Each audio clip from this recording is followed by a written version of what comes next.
So it's Saturday night here at the film festival. I'm here with Eileen and Shane Taylor from Bomber, brand new British road movie, and I'm going to ask you a few questions about the filmmaking process.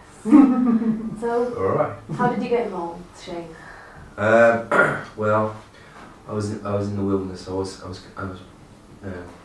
raising babies, and Paul, when he had this project, he went to a casting director that had, he's probably the only casting director in the world that had my personal number. So he just called me up to get in, to come in and meet, and I went in and did a rubbish audition, followed by another really bad audition, you know, feeling really rusty. Well, this was the thing, you know, technically he never said, and I don't think he ever had. Okay, you know, well obviously I did the job, yeah, but you know what I mean? He never actually told me, so that I can remember. But I kept coming back, and then, Ben, who plays your father, Daddy, yeah, Daddy. Excuse me, that's really. It's Blackberry, you see. Yeah, well. They're so touch sensitive. I switched this off. Is it correct, Eileen, that Shane picked you up and drove you to Germany? Yes. How was that? Well, Ben and I got to know each other. Yes, your husband, whom we did not know each other at all. And it was quite character forming, wasn't it? Because Shane was driving, of course, he didn't seem to really be listening, but I think probably I was enjoying it was memorable. Yeah. It was great. Quite a few long hours. You know, as Ben and I just got into. it was political, wasn't it? It was political. Really we have left and very right. different political starts. I mean, he did eventually say that at least of all the people he'd ever met on the left, I was the only one who actually listened.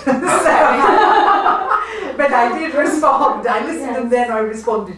So we had major discussions about Maggie Thatcher, of course, and we sort of established our relationship as to how we, how life should be lived. And here we went. Now we then had to pretend to be married for, the next 4 weeks, and we had to live in the same. We literally lived in the same farmhouse. Paul, with the way it all been budgeted to be, actually, we all lived in he had two farmhouses, one basically for the crew, one basically for the actors. So it was a family setup? It was a complete family setup. I mean, we did get on very well, but at the same time we had our differences. And at times steam was coming out of my ears in the kitchen. Because I actually would cook for him. I would cook for us as well. And also after shooting, we'd cook. Fantastic. So we'd do the washing up like a good boy. Excellent. Pocket money. Tell us about, you had a nude scene in the movie, didn't you? And I heard Paul earlier telling us about flyering a local tower block. Yeah, well, I mean, don't be fooled. I mean, it looks really sunny and hot, but it wasn't, was it? I mean, it's northwest Germany in May, and it's still cold, but it's indie, it's a low budget thing.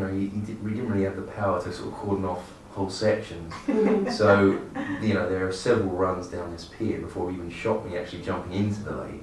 So, just going down there, you'd stop at the end and have to turn around and come back. Well, what you don't see is that there's just apartment blocks. Yes.